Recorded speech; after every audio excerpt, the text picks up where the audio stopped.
ඔබට අදම මිය යන්න සිදු වුණත් නැවත අඳුරු සංසාර ගමනකට වැටීම අවසන් කළ හැකි මාර්ගයක් තිබේ නම් බුදුරජාණන් වහන්සේ දේශනා කළේ ජීවිතය පමණක් නොව සංසාර ගමනේ දිශාවම සදාහටම වෙනස් කරන එවැනි අති දුර්ලභ පළමු පියවරක් ගැනයි.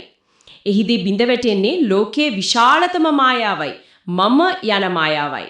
එයයි සෝතාපන්න මාර්ගයේ සිදුවන අභ්‍යන්තර විප්ලවය. අසන ඔබ සැමටම නිවන් හමුවන දවසක් වේවා. ඉතින් මේ අතිශය ගැඹුරු කාරණාව ගැන කතා කරද්දී මට මුලින්ම හිතෙන දෙයක් තමයි අපි මේ කතා කරන්නේ නිකම්ම පොතකින් කියවලා තේරුම් ගන්න පුළුවන් සාමාන්‍ය දැනුමක් ගැන නෙවෙයි නේද? පැහැදිලිවම නෑ. මේට හුදෙක් බුද්ධිමය අවබෝධයක් හෝ අලුත් තොරතුරු ටිකක් මතක තියාගන්නවා වගේ දෙයක් නෙවෙයි. බුදුදහමට අනුව සෝතාපන්න මාර්ගයට පිවිසීම කියන්නේ මිනිසෙකුගේ අභ්‍යන්තරයේ සිදුවන ආපසු හැරවිය නොහැකි මහා විප්ලවයක්. ඒ කියන්නේ සම්පූර්ණයෙන්ම වෙනස් වීමක්. හරියටම මේ தත්ත්වය අපිට තේරුම් ගන්න පුරුවන් ස්වභාව ධර්මයේ තියෙන අපූර්ව ක්‍රියාවලියකින් මේ හිතන්නකෝ කඩු මුදුනකින් පටන් අරන් පහළට ගලාගෙන එන ගංගාවක් ගැන. ඒ ගංගාවට අතරමඟදී විවිධ බාධක වේලි ගල්පර හමු වෙන්න පුළුවන්. ඒත් ඒ ගංග මුහුදට ගලා යන එක කුමන ස්වභාවික බලවේගයකටවත් ආපසු හරවන්න බෑ. ඒක නම් ඇත්ත. කොහොම හරි ඒ ජලීය සාගරයටම යනවා. අනිවාර්යයෙන්ම ඒකේ ගමනාන්තය ඒකාන්තයි. ඉතින් අන්න ඒ වගේ තමයි සෝතාපන්න වූ ආර්ය ශ්‍රාවකයාගේ මනසත් අර සංසාර සාගරයේ අතරමං වෙලා හිටපු සත්වයා ප්‍රථම වතාවට අමා මහ නිවන දෙසික ගලා යන ඒ උතුම් ධර්ම ප්‍රවාහයට ඇතුළත් වෙනවා. එතෙන් පටන් ඒ ගමන කිසි දිනක අපසු හැරවිය නොහැකියකි. ඒ ගංගාවේ උපමාවෙන් මට එක දෙයක් පැහැදිලි. ඒ තමයි දිශානන්තිය වෙනස් වීම. මට තියෙන ලොකුම ගැටලුව තමයි අර මුලින්ම කිව්ව හැරවුම් ලක්ෂයේදී බිඳ වැටෙනවා කියන සක්කාය දිට්ඨිය ගැන. ඔව් ඒක තමයි ගැඹුරුම තැන. ඒ කියන්නේ මේ මම කියන මායාව බිඳ වැටෙනවා කියන එක කොහොමද? දැන් හිතන්නේ මම පාරේ යද්දි මගේ කකුල ගලක හැපුණත් රිදෙන්නේ මටනේ. ඒ වේදනාව මට දැනෙනවා ඒක 100%ක්ම සැබෑවක්. ඉතින් කොහොමද මේ මුළු ජීවිතේම නැත්තම් මේ මම කියන එක මායාවක් වෙන්නේ? එතන තමයි අපි යථාර්ථය සහ මායාව අතර වෙනස තේරුම් ගන්න ඕන තැන. අර කකුල හැපුණාම වේදනාවක් දැනෙනවා කියන එක භෞතික සත්‍යයක්. භාග්‍යවත් බුදුරජාණන් වහන්සේ වේදනාව නැහැ කියන්නේ නැහැ. නමුත් ඒ වේදනාව දැනෙන්නේ සදාකාලික මමෙකුට කියන එක තමයි මායාව. ඒක ටිකක් පැහැදිලි මදි වගේ.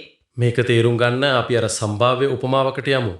හිතන්න සම්පූර්ණයෙන්ම අඳුරු කාමරයක් තියෙනවා. කෙනෙක්ගේ කාමරයට ඇතුළු වෙද්දි බිම වටිලා තියෙන ලණුවක් දකිනවා. අඳුර නිසා ඔහුට පේන්නේ ඒක දරුණු විෂසහිත සර්පෙක් වගේ. ඉතින් එතකොට එයා බය වෙලව නේද? ඔව්. දැන් බලන්න ඔහුගේ ශරීරයේ සහ මනසේ ඇතිවන වෙනස. ඔහු බියෙන් වෙවුලනවා, දහඩිය දානවා, පැනලා යන්න හදනවා.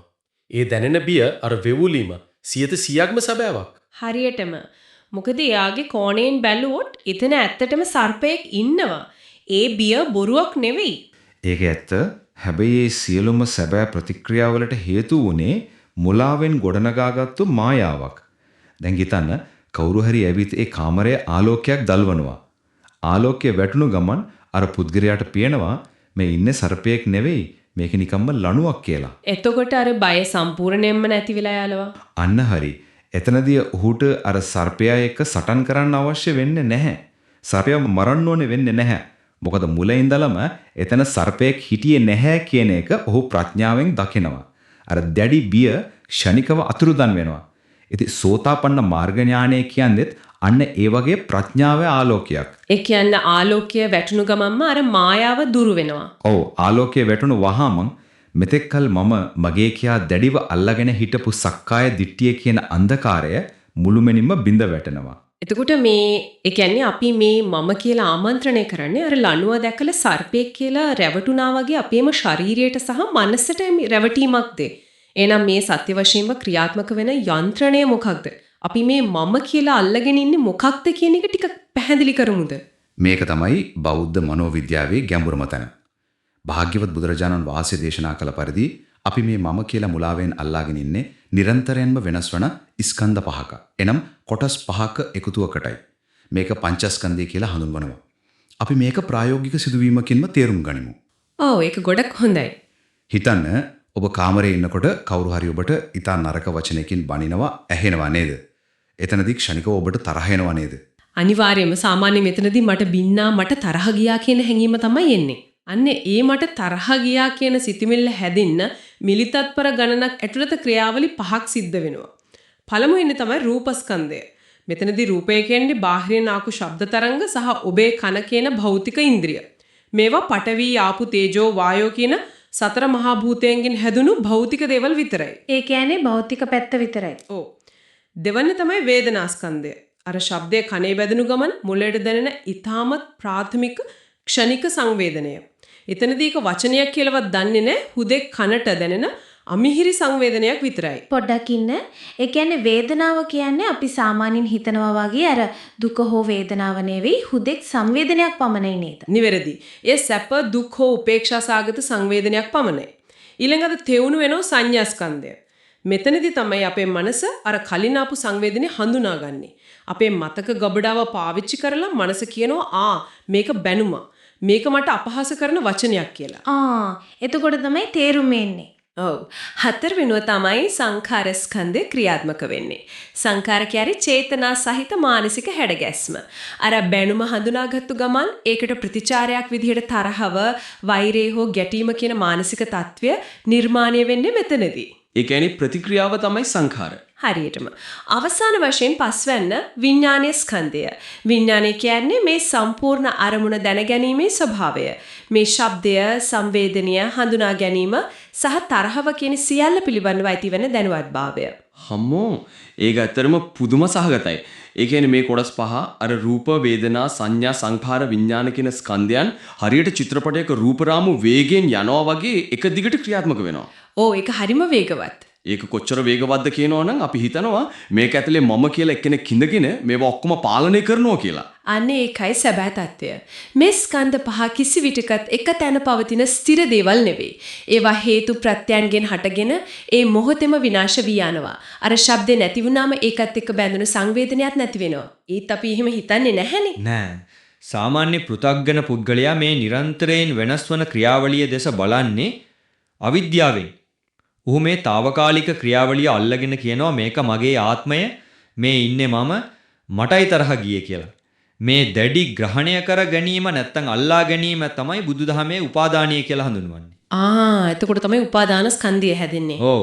අල්ලගත්තු ගමන් අර සාමාන්‍ය පංචස්කන්ධය පංච උපාදානස්කන්ධයක් බවට පත් වෙනවා.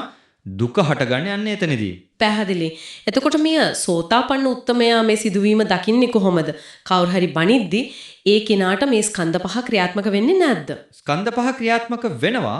භෞතික ශරීරයක් තියෙන තාක්කල් කනට ශබ්දය ඇසෙනවා, සංවේදනය දැනෙනවා, ඒක බැනුමක් කියලා හඳුනා ගන්නවා. නමුත් වෙනස තියෙන්නේ ඒතල අර උපාදානය නෑ. ඒ කියන්නේ අල්ලා ගැනීමක් නැහැ.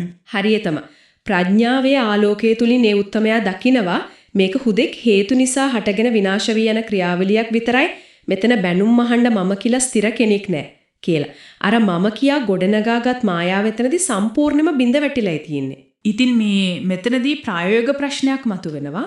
යම්කිසි කෙනෙක් මේ විදිහට මම කියන දෘෂ්ටිය සම්පූර්ණයෙන්ම අතෑරියාට පස්සේ ඒක න සමාජයක ගනුදෙනු කරන්නේ කොහොමද? දැන් බැංකුවට ගිහින් මුදල් ගන්නකොට මේ මගේ ගිණුම කියන්නේ නැද්ද? නැත්නම් මම හෙට එන්නම් කියලා සාමාන්‍ය භාෂාව පාවිච්චි කරන්නේ නැද්ද? ඕක ගොඩක් අයට එන සාධාරණ ගැටලුවක්. සක්කාය දිට්ඨිය නැතිවීම කියන්නේ භාෂාව අමතක වීමවත් සමාජයෙන් පලා යාමවත් නෙවෙයි. බුදුදහමේ මේ தත්ත්වය පැහැදිලි කරන්නේ ලෝක සම්මුතිය සහ පරමාර්ථ සත්‍ය කියන සංකල්ප දෙකෙන්. සම්මුතිය කියන්නේ අර අපි සාමාන්‍යයෙන් පාවිච්චි කරන දේවල් නේද? ලෝකයේ සමග sannivedanaya කරන්න, ගනුදෙනු කරන්න සෝතාපන්න උත්තමයාත් මම එනවා. මේ මගේ නිවස කියන සම්මුති වචනේ ඒ විදිහටම පාවිච්චි කරනවා. ඊ කියන්නේ භාෂාමය වශයෙන් වෙනසක් නැහැ. වෙනස තියෙන්නේ ඒ වචන පාවිච්චි කරන යටි අරමුණේ හෝ ඒ කෙරෙහි තියෙන දැක්මේ. අනිවාර්යෙන්ම සාමාන්‍ය කෙනෙක් මගේ ගෙදර කියද්දී ඒක ඇතුලේ දැඩි අයිතිවාසිකමක් ආත්මීය බැඳීමක් තියෙනවා. ගෙදරට හානියක් වුණොත් එයා මානසිකව කඩාගෙන වැටෙනවා. නමුත් සෝතාපන්න කෙනෙක් මගේ ගෙදර කියලා වචනේ පාවිච්චි කළත් අභ්‍යන්තරයෙන් ඔහු දන්නවා මේක සදාකාලික නැති කවදා හරි විනාශ වෙලා යන භෞතික දේවල් ගොඩක් විතරයි කියලා. මම යන සදාකාලික ආත්මයක් කියන අන්ධ දැක්ම පමණයි ඔහු තුලින් සදාහටම අතුරුදන් වෙලා තියෙන්නේ. ඒක ඊටමත් පැහැදිලි. එහෙනම් අපි මීළඟට මේ ධර්ම ප්‍රවාහයේ තවත් තීරණාත්මක තැනකට යමු. දැන් මම කියන දෘෂ්ටියේ නැති වුණා කියන්නේ මේ පුද්ගලයා සම්පූර්ණයෙන්ම පරිපූර්ණ කිසිම වැරැද්දක් නොකරන කිසිම කෙලෙස් සහගත හැඟීමක් නැති කෙනෙක් බවට පත් වෙනවද? සෝතාපන්න කෙනෙකුට කවදාවත් තරහ යන්නේ නැද්ද? ආශාවක් ඇති වෙන්නේ නැද්ද? මේක අතිශය සියුම් තැනක්. භාග්‍යවත් බුදුරජාණන් වහන්සේ දේශනා කරන්නේ සෝතාපන්න ඵලය යනු රහත් භාවය නෙවෙයි කියලා. සෝතාපන්න තත්වයේදී සම්පූර්ණයෙන්ම විනාශ වෙලා යන්නේ සංයෝජන ධර්ම. එනම් බැමි තුනක් පමණයි. ඒ මොනවාද බැමි තුන? ඒ තමයි සක්කාය දිට්ඨිය, විචිකිච්ඡාව සහ සීලබ්බත පරාමාසය. නමුත් ඒ උත්තමයන් තුළ තවමත් අනුශය වශයෙන් එනම් සියුම් ලෙස කෙලස් ඉතිරිව පවතිනවා. ඔවුන්ට රසවත් කෑමක් අද්දී ඒ කෙරෙහි ආශාවක් රාගයක් මතුවෙන්න පුළුවන්. අසාධාරණයක් දකිද්දී සියුම් ද්වේෂයක් නොසන්සුන්තතාවයක් මතුවෙන්න පුළුවන්.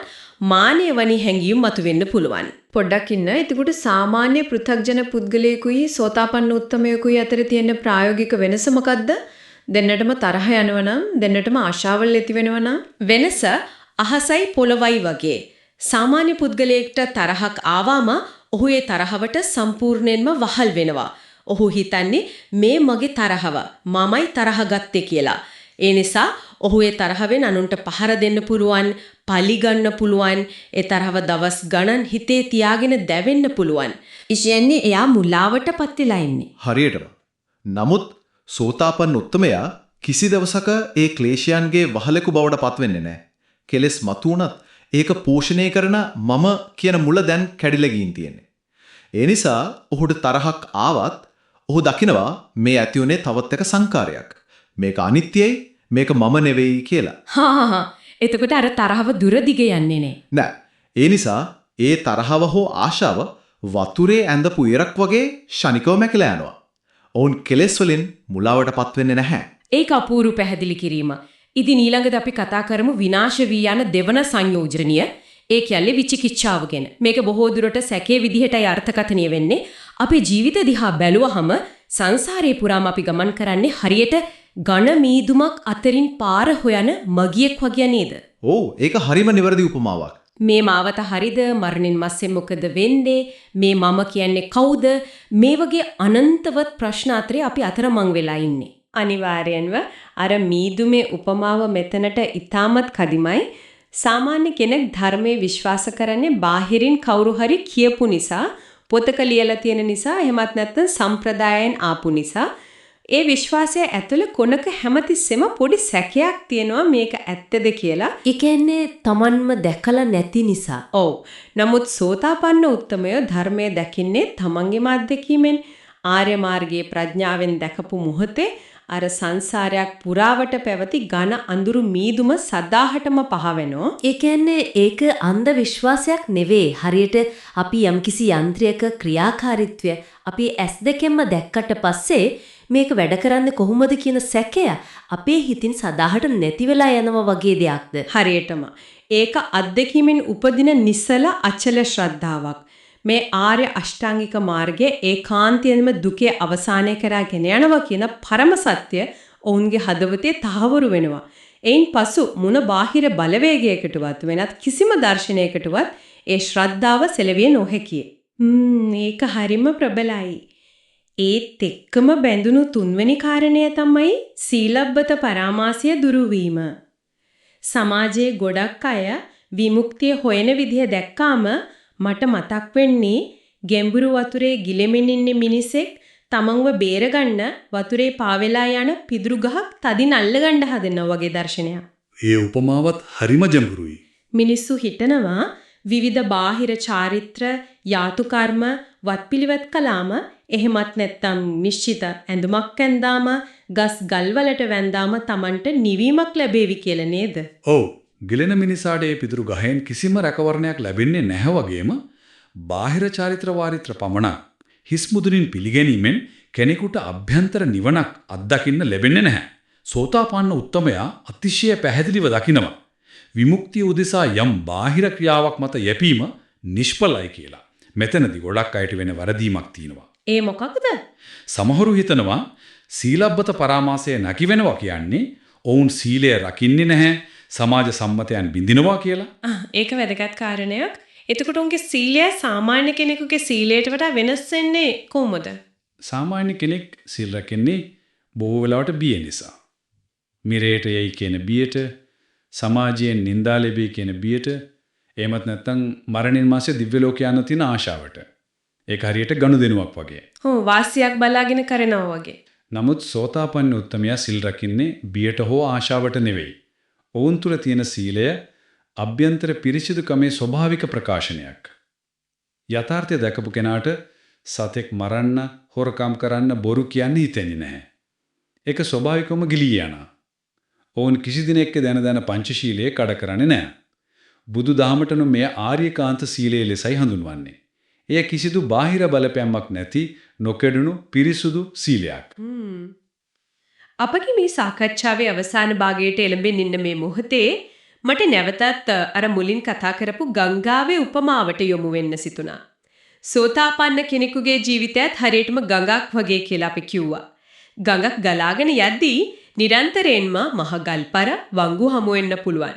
ප්‍රායෝගික ලෝකයේදී සෝතාපන්න කෙනෙකුටත් සමාජ වගකීම්, පෞල් ජීවිතයේ ගැටලු, ආර්ථික දුෂ්කරතා වගේ අනන්තවත් බාධක පැමිණිය හැකි නේද? ඔවුන්ට මේවා දැනෙන්නේ කොහොමද? ඒකාන්තයෙන්ම. සෝතාපන්න වුණා කියලා කෙනෙකුගේ බාහිර ලෝකයේ ප්‍රශ්න ඉබේම මැකිලා යන්නේ නැහැ. ඔවුන් රැකියා කරනවා විය හැකි, පෞල් ජීවිත ගත කරමින් දරුවන් හදනවා විය හැකි, ලෙඩ රෝග වලට මුහුණ දෙනවා විය හැකි. ඉතින් එතකොට යාලා ඒවට මුහුණ දෙන්නේ කොහොමද?